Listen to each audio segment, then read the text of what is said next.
I think it was you who used this phrase a couple of weeks ago, that maybe he's believing his own hype. Yeah. I honestly don't understand a lot of decisions that he's made, and I don't understand.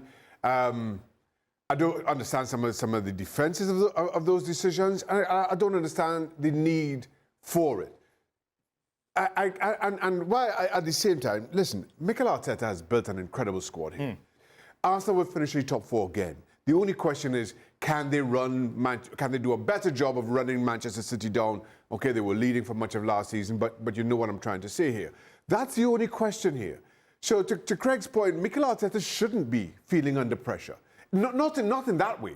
No, not in the way that 99% of the managers in the league are he's feeling the pressure of the expectations to be better than last year. No, I know what you're saying, but that pressure is a whole lot easier pressure to deal with than somebody down the bottom half of the table. I'm sure he'd happily take what he's dealing with now. So I continue to be thoroughly confused by not just his decisions, but by his reactions, the things that he has to say.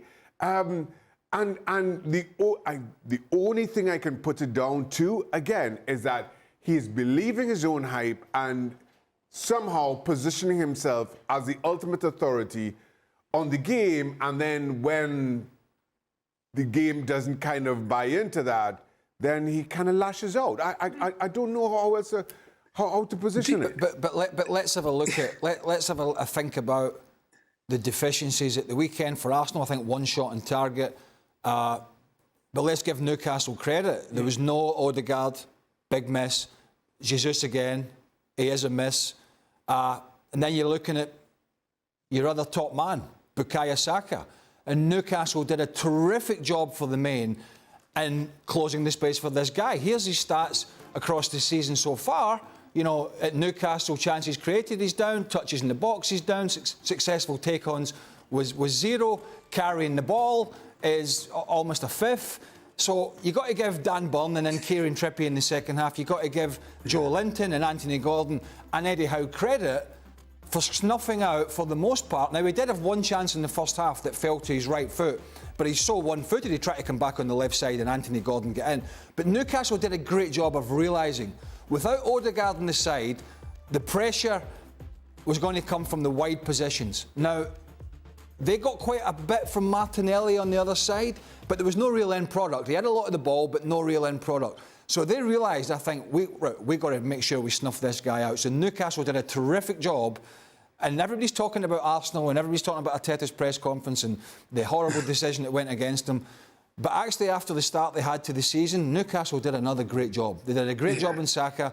They did a great job on the counter-attack, played some good stuff, got a lucky break.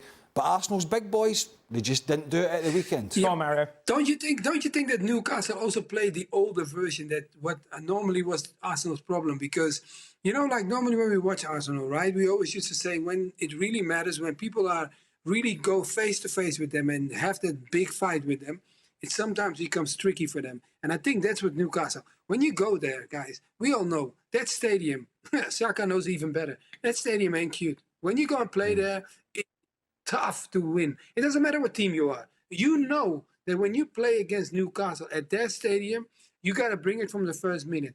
And if you look at them, the way they kicked off the game, that energy, I thought they were going to drop the energy. When I looked at them, I was like, second half, it's going to come out. They're going to struggle. But they kept it really high and they kept competing with them and just made them feel like, guys, it does not matter what you have. Even if you are that, you know, skillful and as a team, you know, I think this is one of the key things. And I also think Arteta is also putting pressure on himself because he's a winner. He has won so much before he got this job. His goal is only one thing, beating Guardiola and making sure he gets to that title. But that is going to be a lot of ask for him because his coolness is going to be one of the key things. Because if he doesn't hold it, then you also have to control your team and your players and your individuals. Because if you show too much passion to the outside world, then the ones on the field are going to feel like, hey, coach, you're unsettling us. And I hope he's not doing that for his team and keep them in the balance and making sure that he keep producing what he did last season. I tell you, Arsenal are missing Granit Xhaka as well.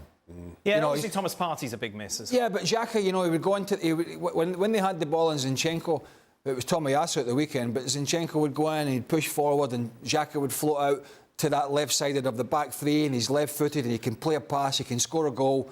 And he's tenacious. And yeah, he's had disciplinary problems, but actually I think they're missing him right now. But the crux of the matter is the two players. Is he going to change the goalkeeper, yes or no? And Kai Havertz cannot play in the middle of the park in a side that's going for the championship. He wouldn't get in Liverpool's side in the midfield. He certainly wouldn't get in Man City's side in the midfield. He wouldn't get in Newcastle's side in the midfield. So why the hell is he in Arsenal's side? And why has Mikel Arteta... who said to him over the summer, unless I don't know if it was his idea or whether it was Edu's or somebody else said, here's a great idea. We'll take Kai Havertz, we'll spend a fortune on him and we'll play him in a position he hasn't played for ages or hardly ever played. That's going to make us better. That just doesn't make any sense whatsoever.